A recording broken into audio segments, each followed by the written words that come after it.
In 1945, a 15-pound Terrier mix received more combat decorations than any soldier in his battalion. 3 silver stars, 4 bronze stars, a Purple Heart with oak leaf cluster, 8 campaign ribbons. He couldn't salute, couldn't hold a rifle, could barely reach the mess table without jumping.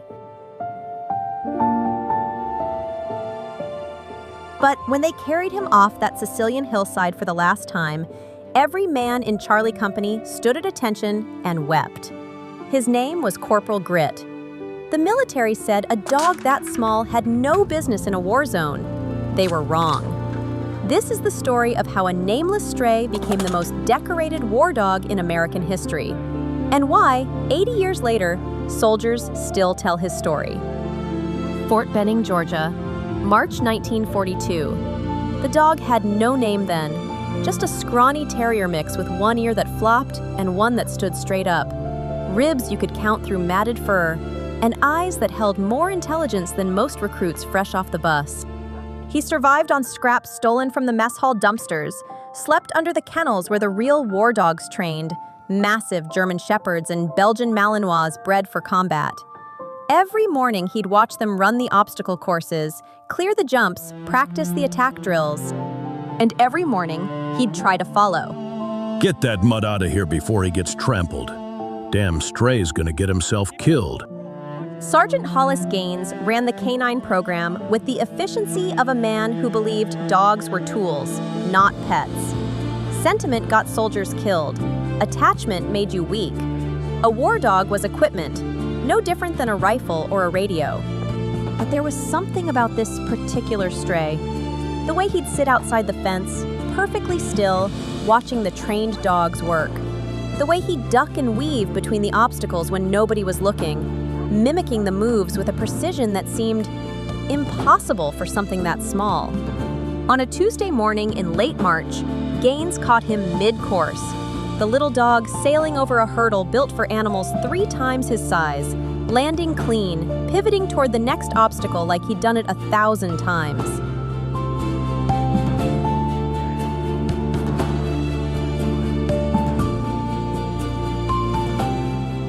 The dog sat, stared at Gaines with those 2 smart eyes, didn't bark, didn't whine, just waited, like he understood the question and was choosing not to answer.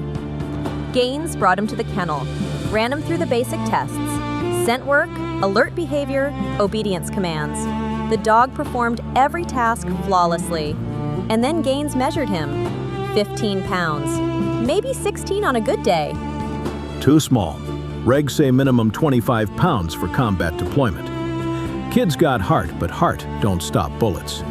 Get him out of here. That's when Private Luca Bellamy stepped in.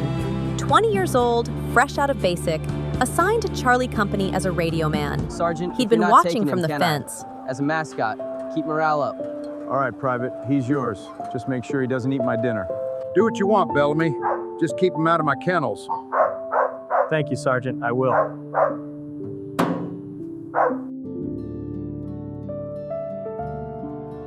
Luca knelt down, extended his hand. The dog sniffed once, then pressed his head into Luca's palm with a sigh that sounded like relief. Like he'd been waiting his whole life for someone to choose him instead of throwing him away. You need a name, don't you? Something better than Runt. The dog looked up at him, and Luca saw it. That same stubborn determination he'd felt every day of basic training when the drill sergeant said he was too soft, too skinny, too much of a thinker to make it in combat. That refusal to quit when everyone said you should.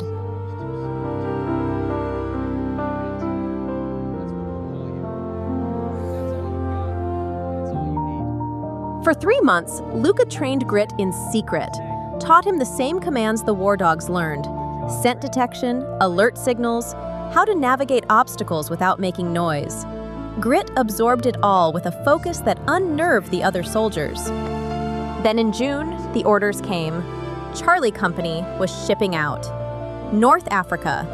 The battalion needed radio operators and combat engineers. They did not need mascots. Luca, they're not gonna let you bring him. Dogs gotta be registered canines to deploy. Then they won't know he's there. The night before they boarded the USS Monterey, Luca smuggled Grit into his duffel bag. A hole cut in the canvas for air, a canteen of water, strips of jerky wrapped in a towel. 15 pounds of contraband curled up between spare socks and writing paper. The troopship crossing took 11 days. Cramped berths below deck, the stink of diesel fuel and vomit. 2,000 men packed into a hull built for half that number. Soldiers played cards, wrote letters home, sharpened bayonets, and tried not to think about what waited on the other side of the Atlantic. And in the corner of the radio operator's berth, a duffel bag shifted occasionally. Nobody asked questions. Nobody looked too close. There were worse things to smuggle into a war zone than hope. Bellamy, your bag keeps moving. You got something alive in there? Just nerves, sir. Everything's regulation. Are you sure about that, Private? They made landfall in Morocco in early July. 110-degree heat, sand that got into everything, the distant rumble of artillery fire from the front lines. Charlie Company offloaded and assembled on a beach that smelled like salt and diesel. That's when Sergeant Gaines walked the line, inspecting gear. He stopped at Luca's position, eyes narrowed. Private Bellamy, open the duffel.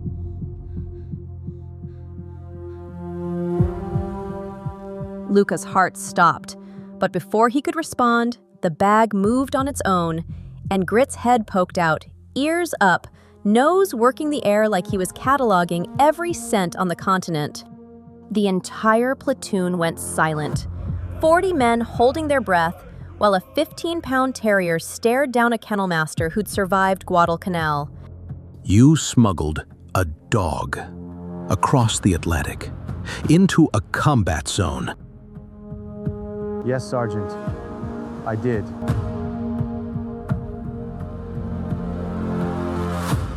Gaines should have confiscated the dog, should have written Luca up for insubordination, should have sent the mutt back on the next supply ship.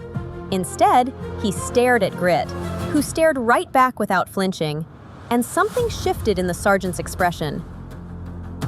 That dog steps one paw out of line, he's gone. Understood? Understood, Sergeant.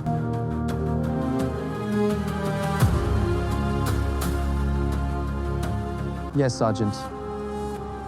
Understood. That night, Charlie Company moved inland. Their first patrol was scheduled for dawn, a recon sweep through a palm grove where German scouts had been spotted. Standard operation, low risk. At 0400 hours, they assembled in the dark. 40 soldiers, full combat gear, moving through sand that muffled every footstep. And at the front of the column, barely visible in the pre-dawn light, a 15-pound terrier with his nose to the ground. The kennel master said no dog that size would survive a week in combat. He was right to be worried, but he was wrong about why. The first time Grit saved a life, nobody believed it was real. July 14th, 1942. Charlie Company's convoy crossing the Tunisian desert. 3 trucks carrying ammunition and medical supplies to a forward aid station. Standard route, cleared the day before. Should have been a milk run. 2 miles from their destination, Grit, riding in the lead truck's passenger seat, went rigid. Ears forward, every muscle locked, eyes fixed on a section of road that looked like every other section of road they'd crossed for the past 20 miles. Driver, stop! Stop the convoy! The corporal behind the wheel hit the brakes more out of reflex than belief. The truck behind them nearly rear-ended them. Soldiers started shouting, demanding to know why they'd halted in the open. Grit jumped from the cab, walked 10 paces forward, sat down in the middle of the road and barked once. Sharp, deliberate. The alert signal Luca had drilled into him 1,000 times back at Fort Benning.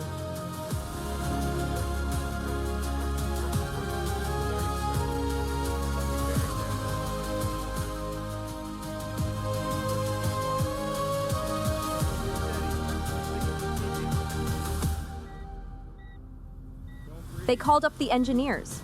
2 privates with mine detectors swept the area where Grit sat. At first, nothing. Then the detectors screamed, and they uncovered a teller mine buried 6 inches under the sand, pressure activated, packed with enough explosive to vaporize the lead truck and everyone in it. 23 men owed their lives to a dog the Army said was too small to matter. How did he know? The detectors didn't even pick it up until we were right on top of it. Nobody had an answer. But after that day, Grit rode point on every patrol. And after the 3rd mine he found, Sergeant Gaines stopped calling him the Mutt and started calling him by name. September 1943. The Allies landed in Sicily.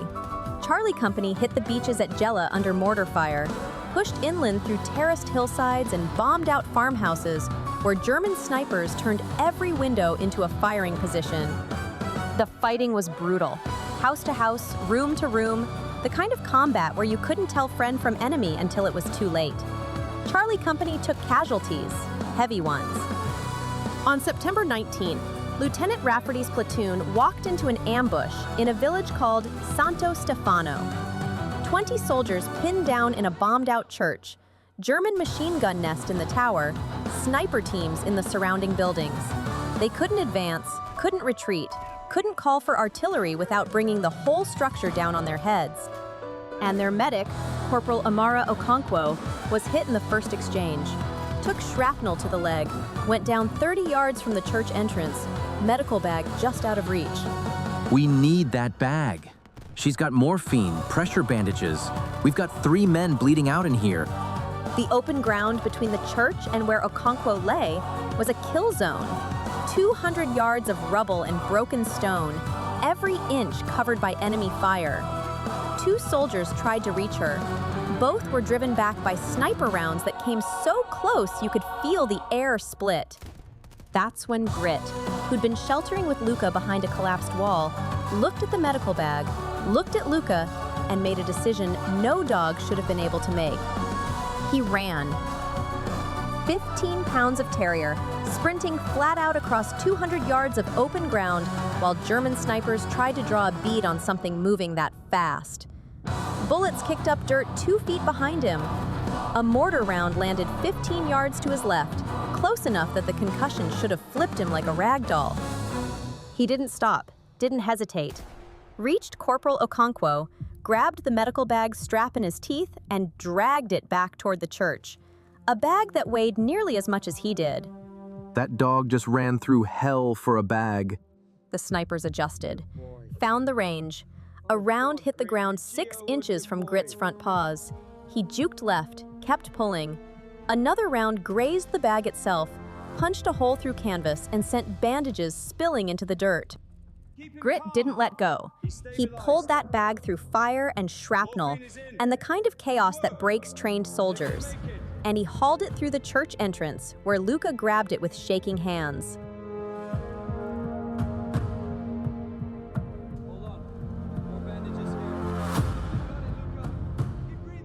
The medical supplies saved 2 lives that day. Okonkwo made it to field surgery and kept her leg. The ambush broke when reinforcements arrived an hour later. 3 days later, Lieutenant Rafferty filed a field commendation. Sergeant Gaines countersigned it. Captain Wendell Stroud, the battalion commander, read it twice, shook his head, and signed it anyway because 40 soldiers swore under oath they'd watched it happen.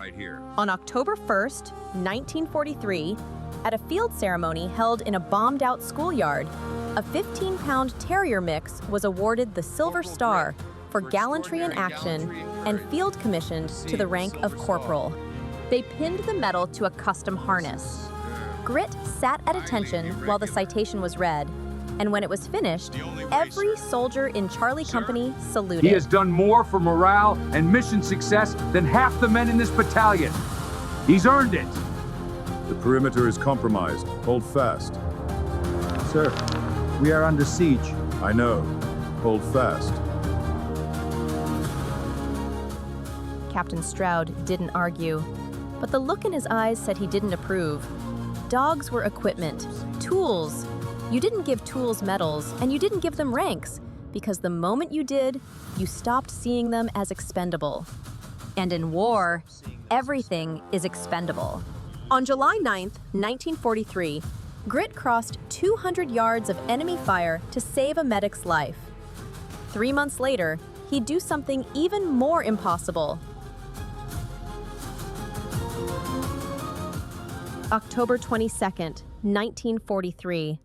A routine patrol outside the village of Caltagirone, Sicily. 20 soldiers sweeping a farmhouse suspected of enemy activity.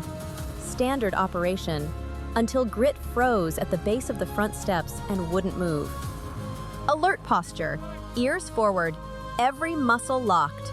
The same signal he'd given before finding 17 mines, 3 booby traps, and 1 German scout hidden in a grain silo. Hold position. Grit's alerting. The engineers moved in, swept the steps, the door frame, the threshold. Nothing. Detectors stayed silent. Lieutenant Rafferty checked his watch, impatient. They'd been on patrol for 6 hours, and the sun was setting. Wasting daylight. Still negative readings, sir. It's clear. Dog won't move, though. Something's not right. Secure the area. Move up on the dog. Bellamy, we need to move. Maybe the dog's just tired. We stick with the dog, Lieutenant.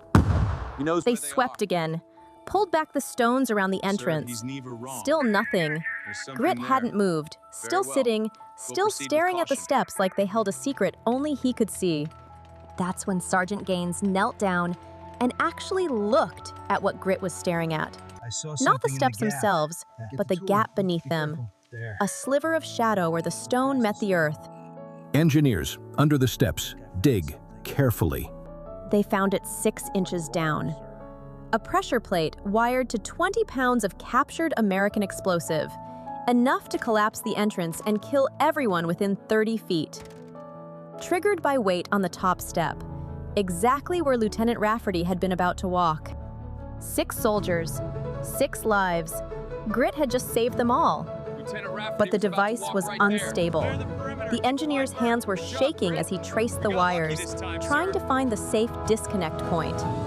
And that's when Grit, who should have retreated with the others, did something nobody expected.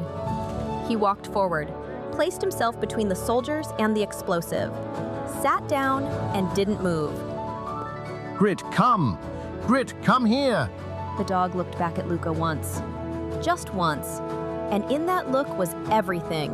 Apology, determination, love. Then he turned back to the device and waited. The engineer worked for 3 minutes that felt like hours.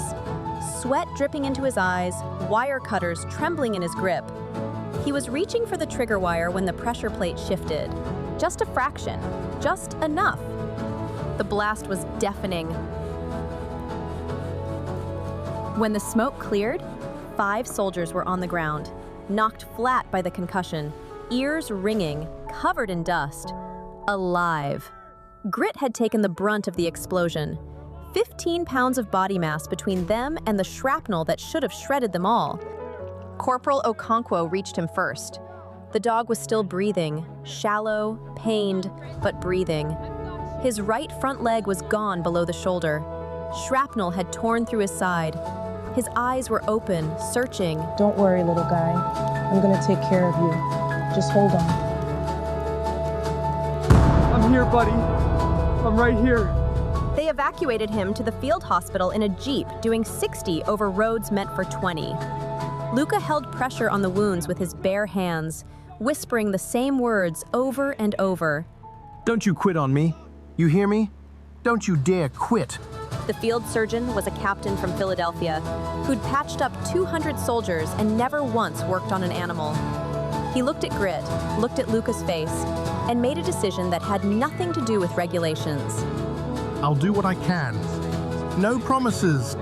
3 hours of surgery, amputation, shrapnel removal, blood transfusion from a German shepherd in the canine unit who happened to be a universal donor. Grit flatlined twice on the table. Both times, they brought him back. He woke up 2 days later in a recovery tent, Luca asleep in a chair beside the cot, one hand resting on the dog's side. Grit lifted his head, looked at the place where his leg used to be, then looked at Luca, and his tail moved. Just once, a single weak thump against the canvas. The Army awarded him the Purple Heart, then a second Silver Star, Then the Bronze Star with Valor for the mine detection work. The citations piled up, 8 in total, more than any other war dog in history, more than most of the human soldiers in Charlie Company. Captain Stroud signed every one. Never said a word about it, just signed and walked away. And years later, a historian would find his personal diary with a single entry from that day. I was wrong about the dog. The war ended. Grit retired with honors, shipped home with Luca to a farm in Virginia, where he spent his last years chasing rabbits he couldn't catch on 3 legs, and sleeping on Luca's bed because nobody had the heart to tell him no. He died on a Sunday morning in 1952, 13 years old, curled up on a patch of sunlight on the porch. Luca buried him beneath an oak tree with full military honors. Just the 2 of them, a folded flag and a shovel. 63 years later, a different war, a different generation. The memorial in Washington, D.C. on a cold November afternoon. Tourists walking past names carved in marble, reading plaques about battles they learned in history class. And in the corner, in a wheelchair, an old man with a blanket over his lap and a frame in his hands. Inside the frame, 8 medals arranged in perfect rows, a faded photograph of a 15-pound terrier wearing a harness with corporal stripes.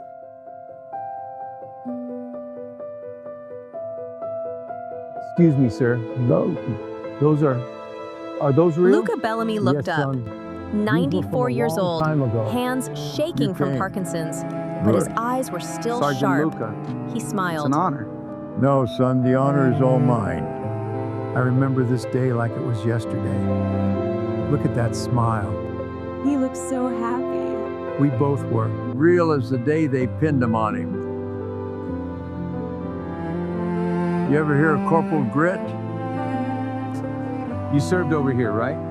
No, sir, I haven't. Would you like to hear about it? The young soldier sat. Then sit Luca down, started son. talking. I've Told got him about a story to stray tell who ya. refused to quit, a smuggled duffel bag, 200 yards of hell, and a blast that should have killed 6 men but killed none because a 15-pound dog decided their lives were worth more than his. He talked until the sun set and the memorial lights came on. And when he finished, the young soldier had tears on his face, and Luca was smiling like he'd just won something. Why don't more people know about him? Thank you for sharing. They do. Every handler at the military training post knows. Every K9 unit Luca that deploys handed the young carries his soldier name a in their photograph. briefing packet. Grit on the Sicilian hillside, covered in dust, metal harness crooked, looking at the camera like he was daring it to tell him he was too small. Keep it. Tell someone else. That's how it works. That's how he stays alive.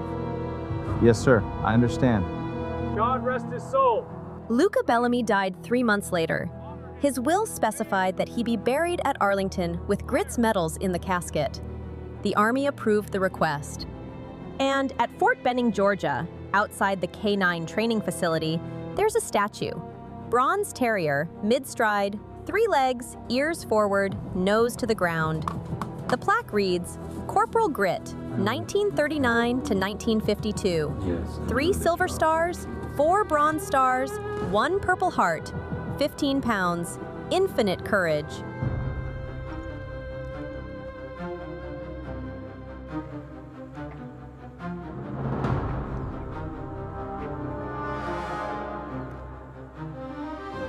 The kennel master said no dog that size would survive a week in combat.